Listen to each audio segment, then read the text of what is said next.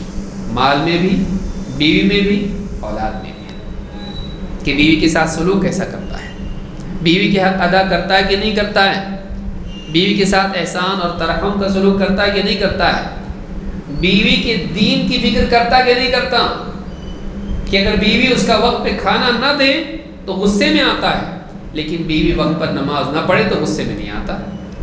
بلکہ معلوم بھی ہے بیوی نے نماز چھوڑی تب بھی کچھ بولتا نہیں، کیونکہ میں بولوں گا تو بولے گی آپ ہی کی وجہ سے گئی نماز، آپ ہی کی وجہ سے، کیونکہ آپ کو یا آپ کے سب فیملی کے لوگ آ رہے ہیں، آپ کے گھر والے یا آپ کے آفس والے، ان کے لیے کھانا بنانے میں میری نماز چلی گئی، اب اس کی ہمت بھی نہیں ہوتی نماز پڑھی کہ نہیں پڑھی، آدمی یعنی اس کی دینداری کی ذمہ داری ہے نا اس کے اوپر بیوی کی، لیکن بعض اوقات آدمی کیا کرتا ہے، نظر انداز کرتا ہے، کہ عید کی تیاری میں رات بھر بیوی کھجور اور دودھ اور نہ جانے شیر خورمے کا پورا تیاری کرتی رہی، جو صحیح خر فجر کی نماز بھی گئی اس کی، اب اس کی ہمت نہیں ہے، کیونکہ بولا ہے دوست لوگ آنے والے آفس والے ہیں ٹائم پہ میرے کو جیسی نماز ہو جائے گی عید کی گھر پہ آئیں گے، تیار رکھنا، جو حکم مالک، لیکن اس کا حکم ادا پورا کرنے میں مالک کا، حقیقی مالک کا حکم ٹوٹ گیا، اب اس کی ہمت ہے بولنے کی، فجر کی نماز پڑھی وہ اس کو دیکھے گیا، کیا رات بھر تو بٹایا کرو، اور اب بول رہے ہیں، ہمت نہیں ہو پاتی، کتنے احکام ہیں، نہیں بول پاتا آدمی، کیونکہ کہیں نہ کہیں اس کی بے دینی میں اس کا بھی دخل ہوتا ہے، اس کی کوتاہی ہوتی ہے، بیوی آزمائش ہے، اسی طرح سے اولاد ہے، بیٹی بیٹوں میں برابری کیا کہ نہیں سلوک میں، اللہ کے نبی صلی اللہ علیہ وسلم کے زمانے میں ایک آدمی آیا، بیٹھا ہوا تھا، اس کا بیٹا آیا، گود میں بٹھایا، پیار کیا، بیٹی آئی، بازو بٹھا لیا، پیار نہیں کیا، آپ نے فرمایا ہل عدلت بینہما، تو نے کیوں دونوں کے درمیان عدل و انصاف نہیں کیا، ایک کے ساتھ اچھا سلوک، دوسرے کے ساتھ سیدھا سادہ ہو کے، لیکن یہ ایک دم اچھا سلوک، سپیریئر، بیٹے کے ساتھ ایک دم زبردست، لیکن بیٹی اوکے، تو نے کیوں برابری نہیں کی، یا ایک بچہ ہے جو بہت پڑھائی میں اچھا، ہر چیز میں اچھا، جو بھی مہمان آیا اس کے سامنے تعریف، اور دوسرا تھوڑا کم ہے، وہ خالی گھر کے کام کرتا ہے، اکثر ایسے بچے گھر کے کام کرتے ہیں، اس کی تعریف نہیں، اس کی حوصلہ افزائی نہیں، اس سے محبت کا خصوصی سلوک نہیں۔ کیوں؟ کیونکہ یہ کما کے لائے گا، یہ میرے بعد گھر کا پلر ہے، ہاں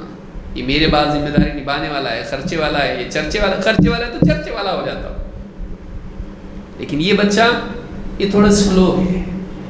پڑھائی میں بھی کچا ہے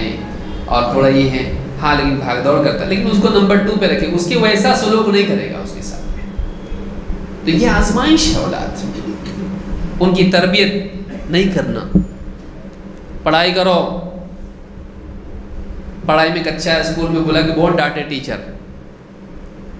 اب ٹینشن اس کو ہو گیا کہ تمہاری وجہ سے مجھ کو بات سننی پڑتی تھی، تمہاری وجہ سے مجھ کو بات سننی پڑتی ہے۔ ایکسٹرا کلاس لگا دیا اس کا، اب ایکسٹرا کلاس لگا دیا، مسجد میں امام صاحب ملے، آپ کا بچہ آ رہا نہیں مکتب میں، کیا سب تو تھوڑا سا پڑھائی میں کمزور ہو گیا نا، اس لیے ایکسٹرا کلاس لگا دیا۔ ٹھیک ہے، آپ کی مرضی، یعنی آپ نے کیا کیا، اس کا مکتب چھڑا کے آپ نے اس کو ایکسٹرا کلاس لگا دیا، کیونکہ یہ ایکسٹرا ہی ہے نا، ویسے بھی مکتب ضروری تھوڑی نہ ہے۔ لیکن پھر وہ ایکسٹرا کلاس جاتا ہے، پڑھتا ہے، لکھتا ہے، سب کچھ ہوتا ہے، دین اس کے پاس نہیں ہے۔ سب جو رب کو بھول سکتا ہے وہ آپ کو بھی بھول سکتا ہے۔ جب وہ پڑھ لکھ کے بن جاتا ہے پھر آپ کو بھولتا ہو، کیونکہ آپ نے اس کو اللہ والا نہیں بنایا، تو آپ کا کیسا بنے گا؟ جو اللہ کا وفادار نہیں ہو آپ کا وفادار ہوگا؟ نہیں بنتا ہو۔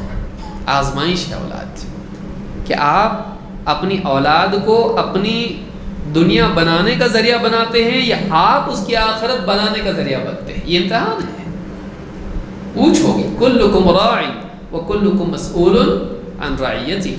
تم میں سے ہر ایک نگراں ہے، تم سے اپنے ماتحتوں کے بارے میں پوچھا جائے گا کہ ہم نے اپنی اولاد کو دین سکھایا کہ نہیں سکھایا۔ بیٹی ہے اس کو دین سکھایا کہ نہیں، پردہ کرتی کہ نہیں کرتی، یہ ساری چیزیں ہیں۔ ہم اپنے گھروں کا، ہر آدمی اپنے گھر کا جائزہ لیں۔ تو اہل و عیال ہمارے لیے آزمائش، پھر اس کے علاوہ ان کے حقوق ادا کرنا، بیوی ہے اس کی ذمہ داریاں جو بھی ہیں، دوائی سے لے کے کھانے پینے سے لے کے کپڑے، یہ اچھے کپڑے پہن رہا بیوی کو پھٹے ہوئے پہنایا، یہ اچھا کھائے گا لیکن بیوی کو نہیں کھلائے گا، گھر میں ایک دم کمی کرے گا اور باہر عیاشی کرے گا۔ وہ کئی لوگ ایسے بھی ہیں کہ کنجوسی گھر میں کرے گا، خرچ کو نہیں دے گا، بیوی کی بنیادی ضرورتوں کو بھی ٹالتا رہے گا، لیکن باہر دوستوں میں اڑائے گا، کیونکہ اس کا نام اس کی کالر ٹائٹ ہو، یہ اور کسی کو دینے دیتا ہی نہیں بل، ہمیشہ کیا کرتا ہے آگے بڑھ کے، کیونکہ اس کی کیا کالر ٹائٹ ہوتی ہے کہ وہی آدمی گھر میں بیوی کی بنیادی ضرورتوں میں اس کو نہیں دیتا۔ اگر کہے کہ میرے ایک ڈریس لینا مجھ کو، سب کپڑے پرانے ہو گئے، کبھی مہمان آئے نا پہننے کو بھی ڈھنگ کے نہیں رہتے ہیں، باہر جانا ہے تو ایک ہی بار بار پہنتی ہوں، لوگ پوچھتے ہیں اور دیکھتے ہیں وہی ڈریس بار بار پہن کے آتی باہر، شادی بیاہ میں ایک ڈریس لینا دل بول رہا تھا، بہت ادب سے بولتی، کیونکہ معلوم ہے ایک دم سانپ کے جیسا ہمیشہ پھن نکال لیتا ہے، ایک دم ذرا بھی کچھ ٹینشن آیا اس کو، ابھی تو لیا تھا، ابھی سے مراد اس کو 2 سال ہوئے، بعض اوقات ایسا بھی رہتا ہے، حقوق ادا نہیں کرتا ہے، بچوں کو زبردستی بعض اوقات ان کی چاہت کی چیزیں نہیں دیتا، کھانے پینے کے اعتبار سے ہو یا کسی بھی اعتبار سے ہو، تو یہ بھی ایک آزمائش ہے، یہ انسان کے لیے ٹیسٹ ہے کہ وہ گھر والوں کی کھانا پینا لباس سے لے کے جتنی ضرورتیں ہیں ان کو پورا کرتا ہے کہ نہیں کرتا، اور اس سے بڑھ کر کیا ضرورت ہے؟ دین،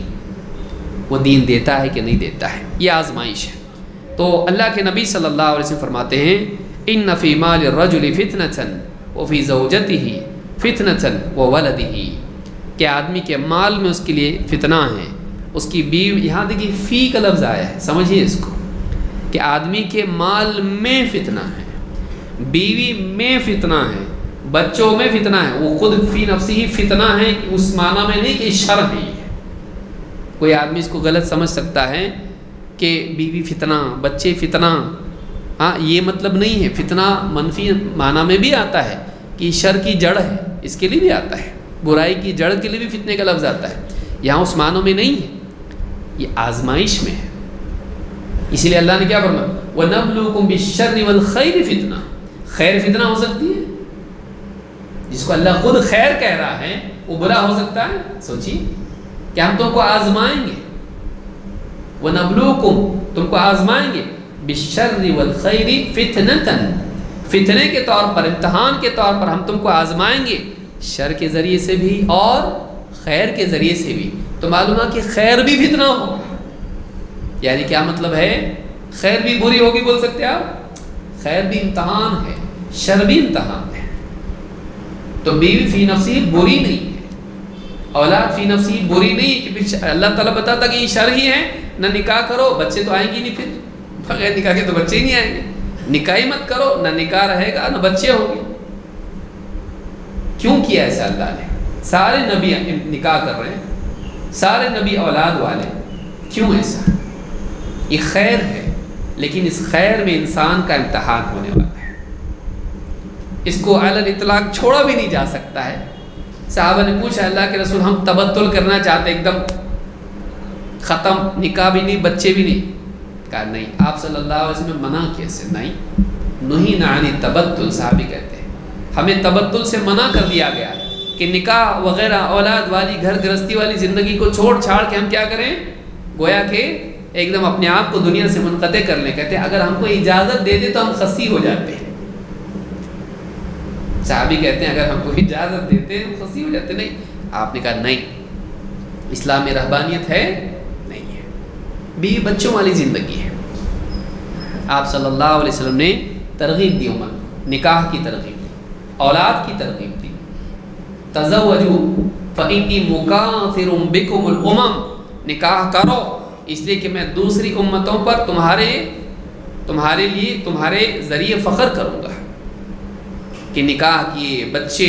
میری امت میں اتنے افراد ہیں، میری امتی اتنے زیادہ امت ہے۔ تو یہ برائی ہوتی تو آپ اس پر اس طرح کی ترغیب نہیں دیتے۔ نکاح اچھی چیز ہے، نکاح پاکیزگی کا ذریعہ ہے، اولاد اچھی چیز ہے، اس لیے انبیاء مانگا کرتے تھے، لیکن وہ امتحان ہے، وہ امتحان ہے۔ ابراہیم علیہ السلام کا بھی اللہ نے امتحان لیا، نہیں دے کے بھی اور دے کے بھی۔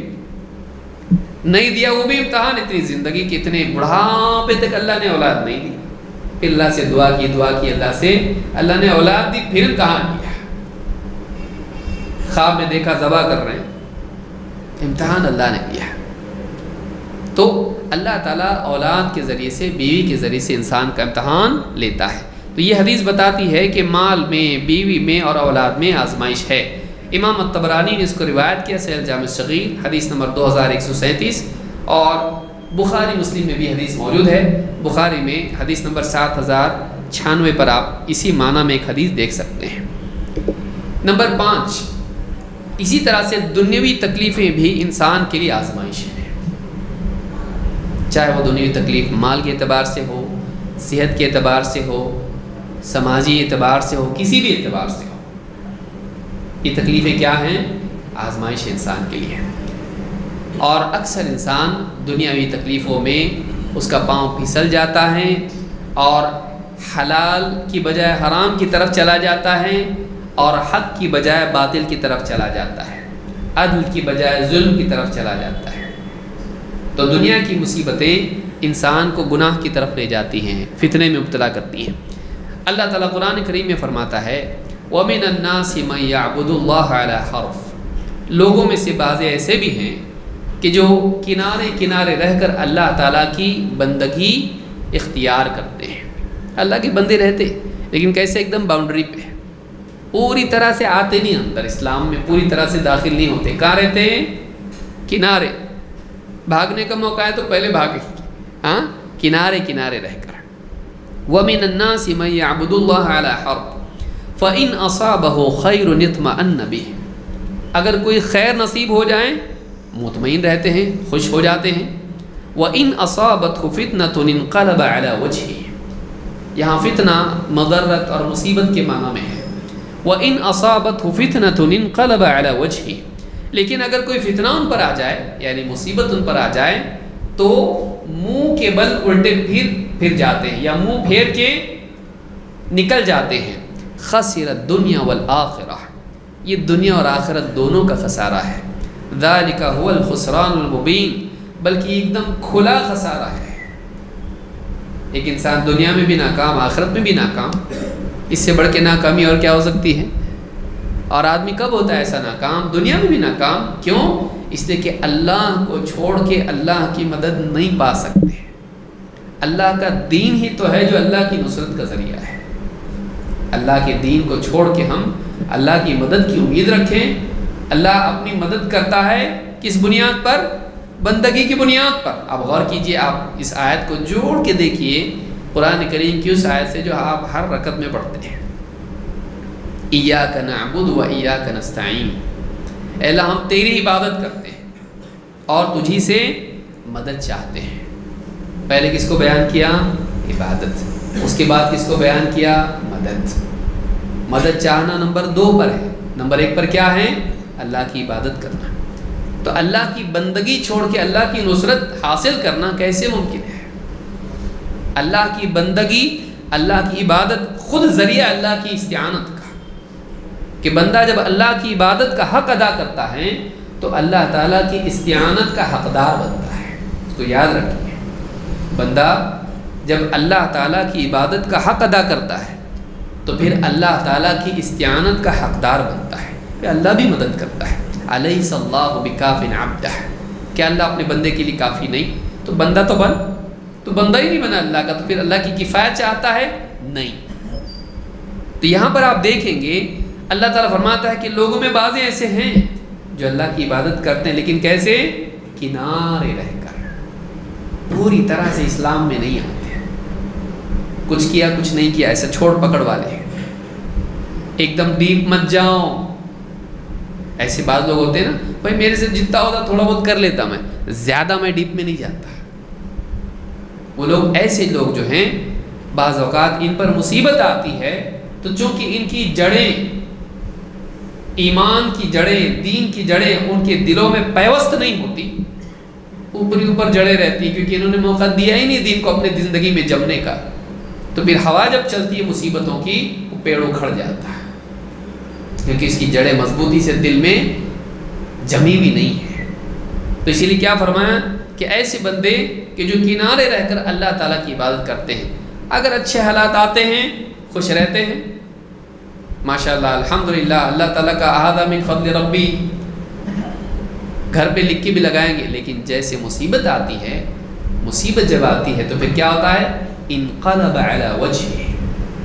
منہ پھیر کے واپس دین کو خیر بات کہہ کے دین کو چھوڑ کے نکل جاتا ہے۔ مصیبتوں میں ایک انسان جب اللہ سے جڑا نہیں ہوتا ہے، جب دین کو صحیح طور پر سمجھا نہیں ہوتا ہے، عام حالات میں جب اس کی زندگی میں، اس کے دل میں دین مضبوطی سے جمع نہیں ہوتا ہے، جب مصیبت آتی ہے تو سب سے پہلے وہ دین کو چھوڑتا، باقی سب بعد میں چھوڑتا، پہلے کس کو چھوڑتا؟ دین کو۔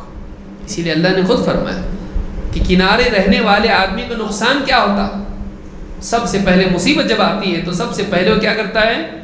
انقلب علی وجہہ، ایک دم ایسا جسے پہچانتا ہی نہیں دین کو، نکل جاتا چھوڑ کے، انقلب علی وجہہ۔ اور اللہ نے فرمائی کیا ہے؟ خسر الدنیا والآخرہ، انسان اللہ کو نہیں چھوڑتا، اللہ وہ اس لائق نہیں کہ اللہ کا بنے ہے، اللہ کو چھوڑتا ہے تو مصیبت میں تو اللہ کی طرف دوڑنا چاہیے، اللہ کو چھوڑنا نہیں چاہیے، مصیبت میں اللہ کی طرف دوڑنا چاہیے۔ لعلہم یرجعون، اللہ نے کہا ظہر الفساد فی البر والبحر بما کسبت ایدی الناس لیذیقہم بعض الذی عملوا لعلہم یرجعون، کہ خشکی اور تری میں انسان کی کرتوت کی وجہ سے، لوگوں کی کمائی کی وجہ سے فساد برپا ہو گیا، بگاڑ آ گیا، خرابیاں آ گئی، ہم ان کے اعمال کی، بعض اعمال کی، ان کی کرتوت کی لذت، اس کا ذائقہ، اس کا مزہ ان کو دنیا میں چکھاتے ہیں۔ کیوں؟ مصیبت کیوں آتی ہے؟ لعلہم یرجعون، تاکہ وہ واپس لوٹیں، اپنے حال پر نظر ثانی کریں، اللہ تعالیٰ سے توبہ کریں، اللہ سے آوزاری کریں، اللہ سے گڑ گڑا کے اللہ کی طرف پلٹیں۔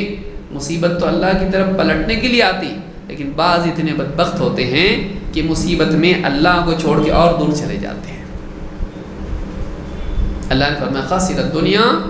والآخرہ، یہ دنیا اور آخرت دونوں کا خسارہ ہے۔ ذالک هو الخسران المبین، اور یہ تو بالکل کھلا کھلا خسارہ ہے، اس سے زیادہ خسارہ اور کیا ہو سکتا ہے؟ اس کو زیادہ دماغ چلانے کی بھی ضرورت نہیں سمجھنے کے لیے،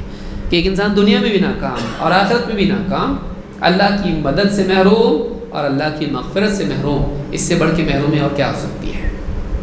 کہ جو مدد کرنے والا ہے اسی سے دور ہو گیا۔ اس سے بڑھ کے انسان کے لیے ناسمجھی کیا ہو سکتی ہے۔ آپ دیکھیے بعض اوقات انسان یعنی دین پہ جمع ہوتا ہے، ٹھیک ہے تھوڑا بہت،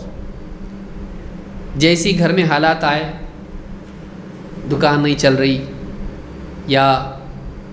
بچہ بیوی یا کوئی بیمار ہے، آدمی کیا ہوتا ہے پھر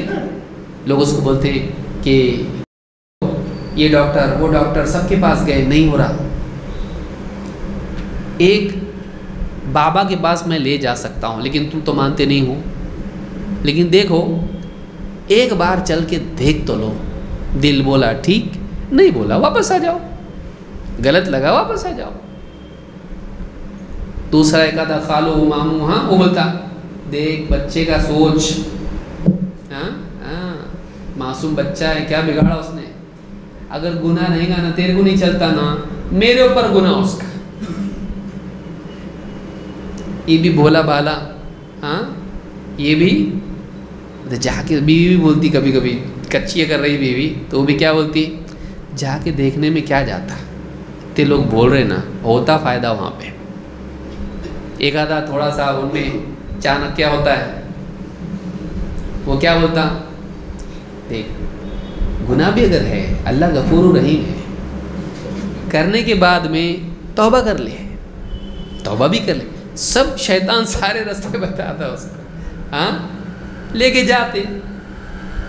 وہاں، وہ سب شرکیات کفریات کرتا اور اس کے دل میں ایک ایسا سوراخ ہوتا جو کبھی بھرتا نہیں، اپنے دین کو خراب کر کے اپنے عقیدے کو اپنی توحید کو خراب کر لیتا، لیکن پھر واپس کبھی وہ دل صحیح ہو پاتا نہیں، کیونکہ آپ میموری سے تو نہیں نکال سکتے، نامہ اعمال میں سے بھلے توبہ ہو کہ وہ نکل جائے، یادداشت میں سے نکل سکتا نہیں، وہ یادداشت اس کو تکلیف دیتی رہتی ہے ہمیشہ، کیا کیا تو نے، اور بعض اوقات تو بچہ بھی مر جاتا ہے، بتائیے وہ بھی گیا یہ بھی گیا، خسرت دنیا والآخرہ، دنیا آخرت دونوں کا خسارہ، کبھی تجارت نہیں چل رہی، عملیات کر لیے، کبھی کسی کو جن لگا اس کے علاج میں آدمی ادھر سب گیا، پھر بولتا کوئی فلاں کے پاس بھی جاؤ، یہ اتنا تنگ آ چکا ہوتا ہے کہ بولتا ہے یار ٹھیک ہے یہ اس سے نجات مل جائے مجھ کو، کیونکہ اس کی وجہ سے پھر بعض اوقات ہوتا ہے اس کی وجہ سے میرا دین خراب ہو رہا، تو ایک کام کرتے ہیں کہ ایک بار حل تو ہو جائے اس کے بعد اچھے سے دین پہ چلو نا۔ بعض اوقات اب بولنے والے رائے دینے والے 50 رائے دینے والے ہوتے ہیں، ایسے وقت میں سب انٹیلیجنٹ لوگ جمع ہو جاتے ہیں خاندان کے، اور اس سے بے دینی کرواتے ہیں، اس سے شرکیات اور کفریات کرواتے ہیں، اور مصیبت میں انسان ولنریبل ہوتا ہے، کمزور ہوتا ہے، رائے جلدی قبول کرتا ہے تکلیف میں، اچھے حالات میں آدمی ہے نہیں، لیکن مصیبت میں کیسا رہتا آدمی اس مجبور ہو کے ماننا پڑتا ہے۔ تو یہ کیا ہے، مصیبتیں انسان کو غلط راستے پر لے جاتی ہیں۔ کبھی فائنینشیل اعتبار سے آدمی دیکھتا ہے کہ حرام طریقے سے مل رہا ہے، حلال سے نہیں مل پا رہا ہے، تو حرام میں چلا جاتا ہے، سودی قرضے لے لیتا ہے یا حرام سے کما لیتا ہے، ایک آنکھ بند ایک کھلی کر کے لے بھی لیتا ہے حرام کی چیزیں، کبھی خیانت بھی کر لیتا ہے، کبھی کچھ اور کر لیتا ہے۔ برے حالات انسان کے لیے گناہ کا ذریعہ بنتے ہیں، تو یہ نہیں ہونا چاہیے، یہ بھی ایک بڑا مسئلہ ہے۔ مصیبتوں میں آدمی اللہ پر بھروسہ رکھے، اچھے حالات کی امید رکھے، اگر وہ بس اتنا یقین رکھے وَإِن يَمْسَسْكَ اللَّهُ بِضُرٍّ فَلَا كَاشِفَ لَهُ إِلَّا هُوَ، کہ اگر اللہ تعالیٰ کوئی مصیبت کوئی تکلیف تجھ پر ڈالے تو اللہ کے سوا اس مصیبت کا تکلیف کا ہٹانے والا اور کوئی نہیں ہے، تو اللہ سے بھاگ کے مصیبت سے بچ نہیں سکتے، اللہ کا حکم توڑ کے اللہ کی مدد پا نہیں سکتے۔ ساری دنیا اگر مل کے بھی آپ کا مسئلہ حل کرنا چاہیں نہیں کر سکتی سوائے اس کے جو اللہ نے مقدر کیا ہے۔ چھوٹے بچوں کو سکھاتے تھے اللہ کے نبی صلی اللہ علیہ وسلم، یہ لیسن بچوں کے لیے بھی ہے، بڑوں کے لیے تو من باب اولا ہے۔ ابن عباس کو سکھا رہے تھے، اے بچے ایک بات سکھاتا ہوں یاد رکھ اس کو، احفظ اللہ یحفظ، تو اللہ کی حفاظت کر اللہ تیری حفاظت کرے گا، تو اللہ کا لحاظ رکھ اللہ تیرا لحاظ رکھے گا، تو اللہ تعالیٰ کے حکموں کی، اس کے دین کی، اس کی رضا کی اور اس کی شریعت کی حفاظت کر، اللہ تعالیٰ تیری حفاظت کرے گا۔ اللہ کے دین کی حفاظت نہیں کر کے اپنی زندگی میں ہم اللہ کی حفاظت چاہتے ہیں، نہیں ہوگا۔ لہٰذا یہ بھی ایک چیز ہے، پانچویں چیز، دنیاوی تکلیفیں، چاہے وہ بیماری کے اعتبار سے ہو، چاہے وہ فائنینشیل اعتبار سے ہو، چاہے وہ کسی بھی اعتبار سے ہو، یہ بھی انسان کے لیے آزمائش ہے، اس سے کوئی بھاگ نہیں سکتا۔ غریب امیر سب، ہر ایک کی تکلیف الگ ہے سب کو تکلیف، ہر ایک کی تکلیف الگ ہے، لیکن ہے سب کو۔ دیکھنے کے اعتبار سے ہم سمجھتے ہیں دنیا کے مالدار، شہرت یافتہ اور بڑے بڑے انجینئر، سٹارز، سپورٹس مین، فلم سٹارز، اور یہ جو بھی لوگ ہیں جن کو گویا کہ دکھائی دیتا ہے سب کے مسکراتے چہرے ہیں، پلاسٹک کی وہ ایکٹنگ ہے، وہ سب ان کی زندگیاں نہیں رہتی ویسی۔ ہم سے زیادہ بعض اوقات وہ بے چین ہوتے ہیں، ہم سے زیادہ وہ تکلیف میں ہوتے ہیں۔ اگر واقعی ہم کو ان کی زندگی معلوم ہو جائے تو ہم ان پر رحم کرنے لگے اور اپنے حال پر اللہ کا شکر کرنے لگے۔ لیکن انسان کی جہالت اور اس کی لالچ اس کی دشمن ہے۔ تو اللہ جو بھی مصیبت ہم پر ڈالتا ہے